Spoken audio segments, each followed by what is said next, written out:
Voltando então, falaremos agora sobre as nossas formas nominais.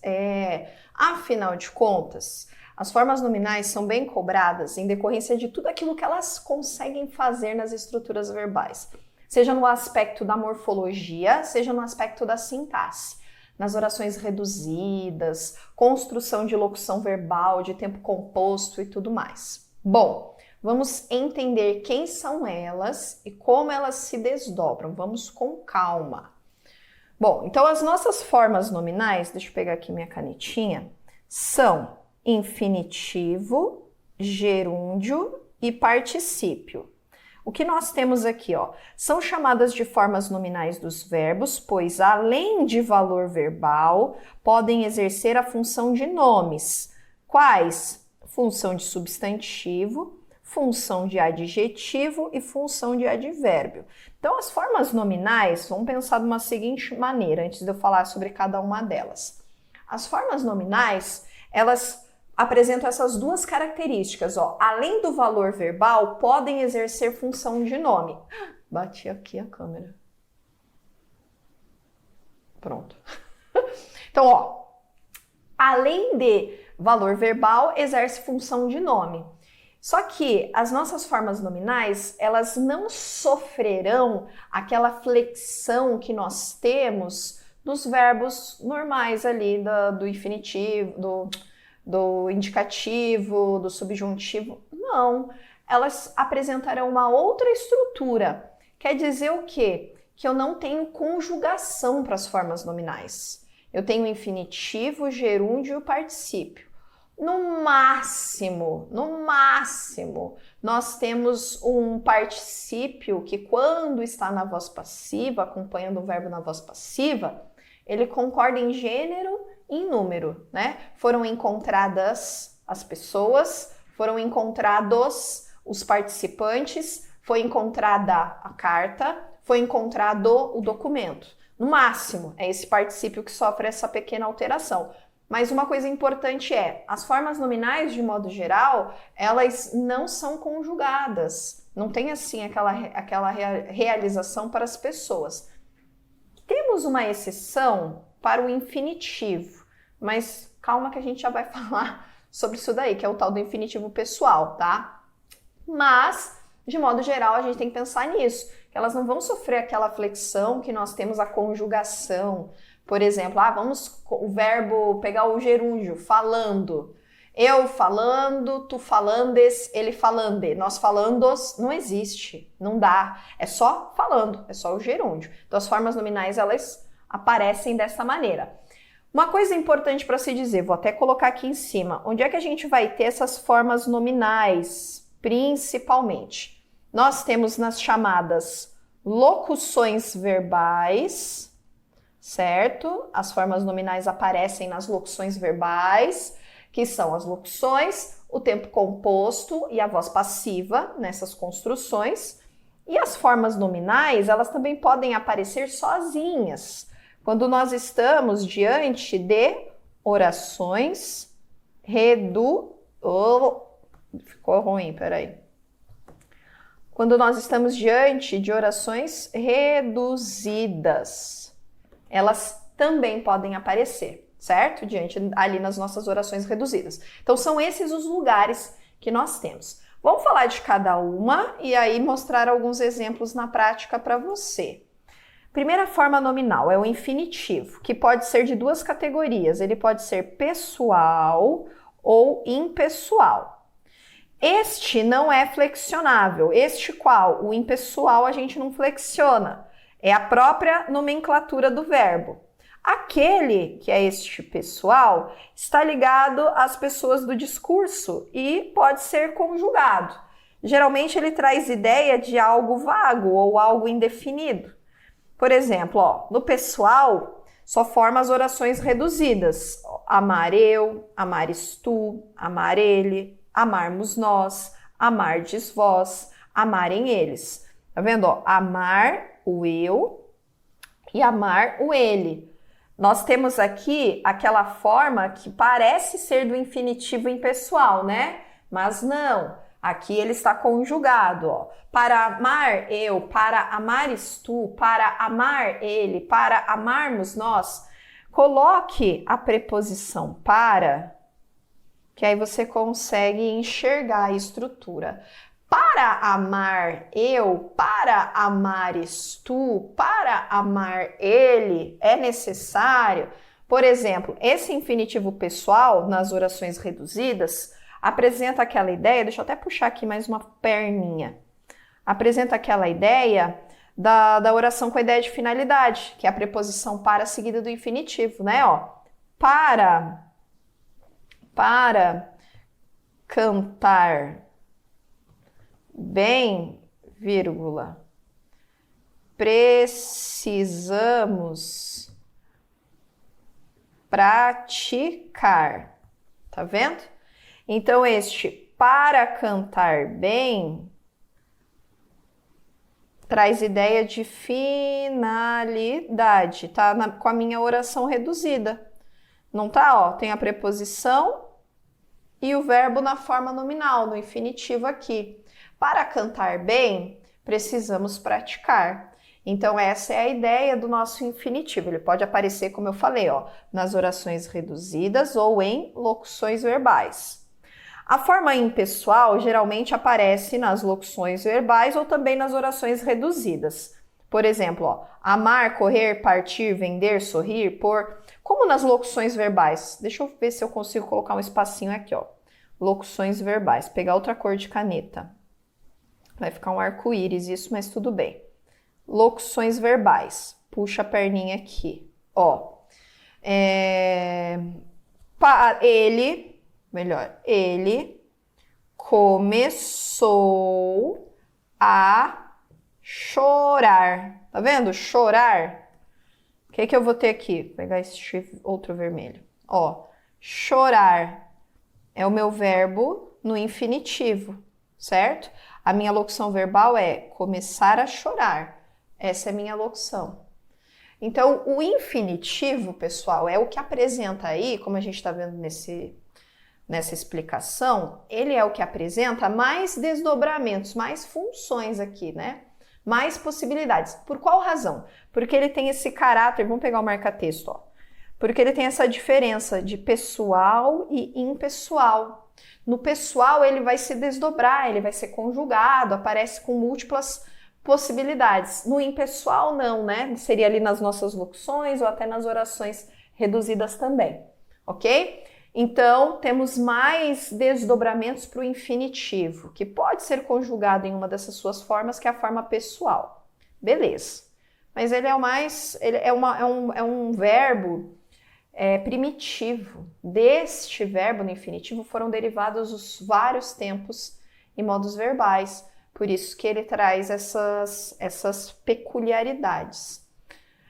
Vamos para as outras formas. Abre aqui. Outras formas nominais, ó, gerúndio e particípio. Quem é o nosso gerúndio? Pegar a caneta. O gerúndio apresenta uma ação com valor durativo e tem equivalência de um advérbio ou de um adjetivo. Isso aqui é a ideia mais importante, ó, valor durativo. É a terminação NDO do gerúndio. Você fazendo os exercícios era uma surpresa, ó, fazendo. Você fazendo os exercícios era uma surpresa, tempo durativo. Exemplo, né? É muito comum que nós tenhamos construções de gerúndio naquele telemarketing, né? O gerúndio, pessoal, é um problema. Eu vou até abrir aqui para falar, que sempre me perguntam isso. O gerúndio, pessoal, é um problema quando ele é muito repetitivo, que aí ele cai numa nomenclatura chamada gerundismo. O gerundismo é quando nós não conseguimos conjugar os verbos e a gente vai metendo tudo no gerúndio. Por quê? Forma nominal a gente não precisa conjugar. Lembra que eu falei? Forma nominal não é conjugado, com exceção do infinitivo lá, pessoal. E aí a gente vai falando, fazendo, e encontrando, e escrevendo, e retomando, e falando, e ando, indo, né? Então você tem o ando, indo, acompanhando essas construções. Quando isso é muito repetitivo na redação, nossa, isso aí é um problema de vocabulário, é um problema para estruturação. Ah, professor, eu não posso escrever em gerúndio? Pode. Você não pode ser um papagaio de gerúndio, repetindo gerúndio toda hora, gerúndio. Não, isso é que não dá. Mas você pode sim fazer uso do gerúndio. Essa é a ideia, tá? Só que eu não posso ser repetitivo.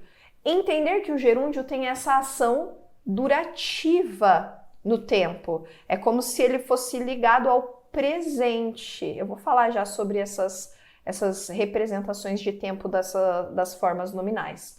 Fazendo, falando, vendo, sorrindo. Ah, meu filho, que não vai. Sorrindo. Comendo. Por aí vai, né? Ando, endo, indo. Tá vendo as terminações? Então, o nosso gerúndio. Aí, volta para cá. Deixa eu pegar o verde. Temos o particípio, que é a nossa terceira forma nominal.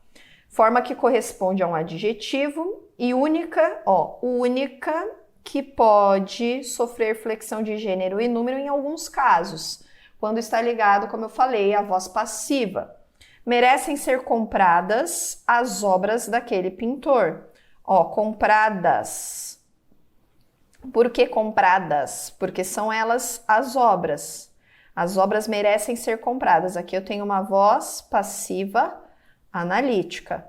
Então, o particípio na voz passiva analítica, ele sofre flexão, ele pode sofrer flexão.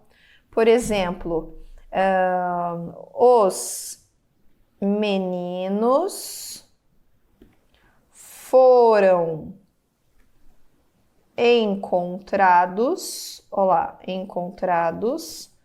na mata. Os meninos foram encontrados. Olha aqui o meu particípio. Encontrados. Por quê? Porque concorda, foram encontrados é minha voz passiva, o foram é o meu verbo auxiliar, o encontrados é o meu verbo principal, e ele concorda com o sujeito, os meninos. Aqui, compradas, concorda com elas, as obras, na minha voz passiva analítica. Então, o particípio ele é utilizado aqui na voz passiva analítica. Aqui, ele sofre flexão. Por quê? Porque o particípio também pode estar em outras construções verbais.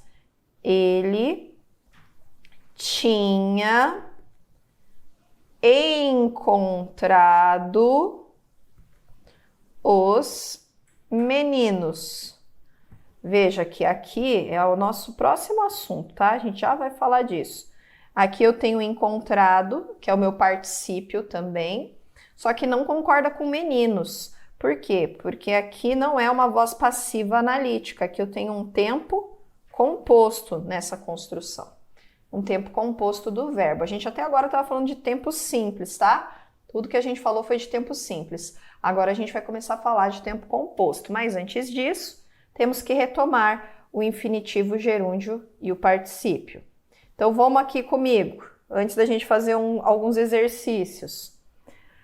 Pega esse bizu, O infinitivo, ele geralmente está associado à ideia de tempo, à ideia de futuro nas construções. Lembrando que ele pode ser pessoal ou ele pode ser impessoal, certo? Coloque aí um exemplo sempre. Cantar, falar, por exemplo. Comer é um exemplo. O nosso gerúndio, ele está ligado a construções que trazem ideia de presente, porque ele é uma ação que se desenrola, certo? Ele está ligado a essa ideia de presente. É mais comum, deixa eu até pegar outra cor, é mais comum falando, cantando, comendo. É mais comum trazendo essa ideia de uma ação que se desenrola no momento da fala. Já o particípio, ele está mais atrelado ao pretérito. Ele está em construções comuns de pretérito. Lembrando que o particípio, ele pode trazer aqueles chamados verbos abundantes. O que é isso? Eu posso ter, por exemplo, mais do que uma forma de particípio. Vamos pegar aqui, ó. Ele tinha morrido de, deixa eu ver, de Covid, vai. Bem na minha cabeça ali, Covid-19. Ele tinha morrido. E ele foi morto por bandidos. Pronto. O que eu tenho aqui? Ó, eu tenho o morrido e eu tenho o morto, que são duas formas de particípio, né, do nosso verbo aqui, do morrer. Então, o que eu tenho aqui? Uma construção que a gente chama de regular e uma que a gente chama de irregular. Então, alguns verbos apresentam mais do que uma forma de particípio, por isso que a gente chama de verbos abundantes. Porque eu tenho, por exemplo, isso a gente tem listas e mais listas, tá, pessoal? Não é um negócio tipo uma novidade ou coisa pouca, não. Você tem aceso e acendido, você tem impresso, imprimido, frito e frigido. A gente tem um monte de particípios que podem apresentar uma construção regular. Qual que é o regular? É esse ado, edo, ido. Ou irregular, que é esse ato, etu, ito, oso, toso, sabe? Feito, por exemplo, é um particípio, né? Terminado em ito, que não é o ado, não tem nem como fazido, não existe, só existe feito. Ah, então não é, o fazer não vai ter essa possibilidade do fazido? Não, não vai ter, só vai ter o feito.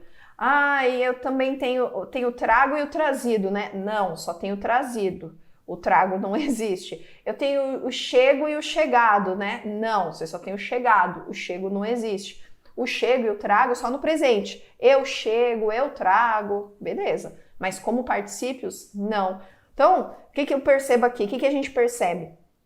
Que o particípio, ele pode trazer essas variações, então vai muito de a gente conhecer as estruturas dos verbos, para saber se aquilo ali pode, se aquilo ali não pode, se é verdade aquele bilhete ou se não é, né? Então aqui nós temos essas retomadas. É necessário que nós saibamos as formas nominais, porque a gente vai trabalhar um pouco com o tempo composto. Até agora a gente viu o tempo simples, a gente vai trabalhar com o tempo composto. Mas antes disso, vamos praticar um pouquinho, deixa eu abrir aqui, vamos praticar um pouquinho para ver se a gente entendeu bem como funciona, ó. Vem aqui comigo. Complete as frases com os verbos indicados entre parênteses no presente do indicativo. Então, o que a gente vai utilizar? Vou pegar o vermelho. Presente do indicativo eu uso o hoje. Lembra? Hoje. Hoje nós adoramos cantar, certo? Tu, Brasil, presente do indicativo. Hoje, tu fizeste os trabalhos, certo? Tu fizeste os trabalhos. Hoje, eu jogo futebol. Perdão, fizestes não, hoje tu fazes, fizeste é pretérito. Ô, Brasil. Fazes. Hoje tu fazes os trabalhos, ok? Elas. Hoje elas vão à praia. Ó, o verbo ir, como eu falei para você, que pode trazer o quê? É um verbo irregular.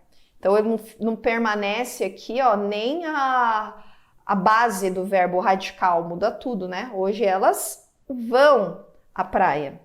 E hoje? Hoje ele come muito, certo? Então, aqui nós temos a presença do hoje, que nos ajuda na conjugação. Ou não, né? Você viu que ali no... eu dei uma rabiada ali naquela construção ali. Eu já estava pensando no pretérito, já tô lá na frente, já tô no próximo, na verdade. Tô aqui, ó, pretérito perfeito. Vai lá. Complete as frases com os verbos indicados no pretérito, agora sim, perfeito do indicativo. Qual que é a palavrinha que a gente usa? O ontem. Ontem, agora sim. Tu ontem comeste o bolo, não é isso? Comeste o bolo. Eu, no caso, ontem eu desenhei, eu vou colocar aqui do lado, tá? Porque não vai dar para colocar aqui. Desenhei uma grande casa. Ontem nós fizemos um lindo arranjo de flores.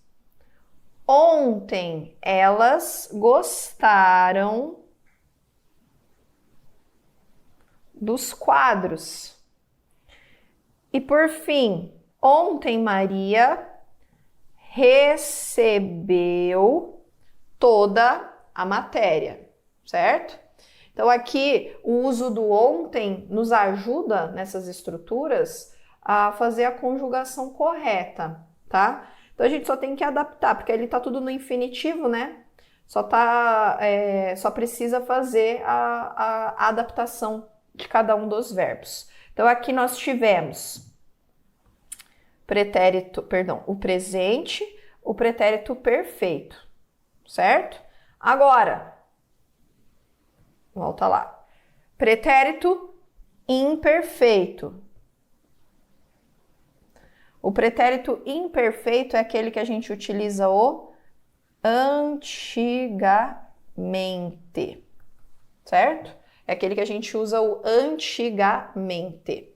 Vamos lá dar uma olhada. Agora a gente vai ter aqui... já tem até um antigamente, ó, colocado aqui da construção. Antigamente, eu o quê? Eu dava... É o nosso verbo dar, né? Antigamente, eu dava grandes passeios pelo campo e subia as árvores. Subia as árvores. Olha a crase que bonitinha aqui, né? Subia as árvores. Ok. Rui e Manuel, quando, ou antigamente, se a gente quiser, né? Mas o quando aqui já nos ajuda. Ficavam, eu vou puxar aqui, ó, em cima. Quando ficavam em casa sozinhos, fechavam todas as portas e janelas porque tinham medo dos ladrões. Então aqui nós temos o pretérito imperfeito do indicativo, certo? Então perceba que temos uma construção comum. Deixa eu até pegar outra caneta no indicativo aqui no nosso pretérito imperfeito, que é a terminação com vá. É muito comum o vá, a terminação em vá. Falava, dava, fechava, tá vendo? Só que a gente também pode ter o ia, que é o subia, o fazia, por exemplo, o dizia, a terminação do ia também. Temos também a terminação do nha. É uma construção muito comum, ó. O tinha, o vinha, terminação em nha. E o verbo ser, que é a terminação que é a construção do era. Então eu tenho vainha era. Essa daqui é a terminação dos verbos regulares ou irregulares do pretérito imperfeito do indicativo. Pretérito imperfeito do indicativo. Então retoma, olá. Opa, vai lá. Então, eu tenho aqui o hoje, tenho aqui o ontem e tenho aqui o antigamente, certo? Do nosso presente, pretérito perfeito, pretérito imperfeito. Claro que não acabou. Ó, venha comigo aqui para este próximo. Complete as frases com os verbos indicados entre parênteses no pretérito mais que perfeito. O pretérito mais que perfeito é a terminação do "ra", lembra? Vamos pegar aqui tinta vermelha. Eu já, perdão, eu tô falando. Ela já partira há 1 hora quando chegou o Bruno. Professora, mas tem outro verbo aqui, ó. Quer dizer, ela partiu quando ele chegou, antes dele chegar, ela partiu, né? O que eu vou ter com a construção deste verbo? Não é o nosso objetivo olhar o outro, né? Mas só o nosso aqui colocar no pretérito mais que perfeito. Mas se a gente tivesse que organizar isso aqui, teria que mudar toda a estrutura, né? Porque ela partiu quando? Antes dele chegar ou depois de ele chegar? Aí a gente vai ter que mudar, inclusive, a construção do verbo. Não é o nosso ponto. Vamos lá para a nossa conjugação. A chuva que caíra, vamos ver se vai dar certo aqui, ó. Que caíra toda noite, alagara tudo. A chuva que caíra toda noite, alagara tudo. Veja, aqui, primeiro a chuva cai e depois a chuva alaga. Para que ficasse do jeitinho do Machado de Assis, seria melhor alagou. Ó, a chuva que caíra toda noite alagou tudo, porque primeiro ela caiu, depois é que houve o alagamento. Ficaria melhor, concorda? Bem melhor, na verdade. Quando o filme começou, eu já terminara o trabalho. Aqui tá certinho. Porque primeiro eu terminei o trabalho e depois o filme começou. Tá vendo a ideia de tempo bem certa? Volta para a primeira, vamos ver. Ela já partira há 1 hora quando o Bruno chegou. Então mas tá certo mesmo, ó. Ela partir foi antes de Bruno chegar, tá certo? Fizeram certinho. Eu que tô viajando na maionese aqui. Então, este alagara é que ficaria melhor o alagou. Vou até apagar, pra gente deixar tudo do jeitinho que deve ser feito. Alagou. Por qual razão? Puxa as perninhas aqui. Este daqui é o pretérito perfeito. Este daqui é o pretérito perfeito. Este daqui é o pretérito perfeito. Então, todas essas ações, o partira, o caíra e o terminara, todas essas ações, vamos puxar as perninhas aqui, ó. Todas essas ações são do pretérito mais que perfeito. Então, são ações anteriores, antes do pretérito perfeito, né? É justamente essa a ideia que nós temos aqui. Vai lá, pega a cor de caneta, vai para o próximo elemento aqui. Complete as frases com os verbos indicados entre parênteses no pretérito mais que... não, a gente já fez, Brasil. Repetitivo. No pretérito mais perfeito. Só foi duplicação de slide mesmo. Volta para mim. Achei que tinha mais um. Fiquei chateada. E só tem dos pretéritos, né? Poderia ter um futuro aqui, hein? Volta. A gente trabalhou então, ó, com o presente. Poxa, presente foi fácil. Foi nada, né? Dei a rabiada no tu ali. Aí tivemos o ontem, pretérito perfeito. Tivemos o antigamente com pretérito imperfeito. E tivemos o ra, que é o nosso pretérito mais que perfeito, aqui nessas estruturas. Tá. Fechando aqui essa pequena bateria, a gente vai partir para o tempo composto, que é trabalhar agora com umas estruturas um pouquinho mais complexas de verbo. Professora, aparece mais como? Aparece mais com tempo composto, aparece mais com locução verbal. As construções verbais, quando elas são questionadas em prova, claro que eu não vou eliminar, dizer não, o tempo simples não aparece. Aparece sim, mas o tempo composto ele traz mais complexidade. As locuções verbais, as estruturas com mais de um verbo trazem mais complexidade. Por isso é que são abordadas também com frequência nas provas, tá? Então a nossa ideia é entender agora o segundo tempo. Afinal de contas, nós temos um tempo simples no modo indicativo, no subjuntivo, no modo imperativo, e aí nós temos um tempo composto para todos esses modos também, que é isso que a gente vai entender. Um tempo simples para todos os modos e um tempo composto. Diferença, tempo simples e tempo composto. Tempo simples, um verbo, tempo composto, mais de um verbo. Então, simples, um verbo, composto, mais de um. Essa é a diferença. E aí a gente precisa adaptar com relação às estruturas, como é que cada uma delas vai se apresentar, beleza? Vamos fazer o nosso corte aqui, a gente já volta. Eu sei que verbo é pesado, mas, meu filho, quem tá na chuva é pra se molhar e é isso aí mesmo. Vamos que vamos.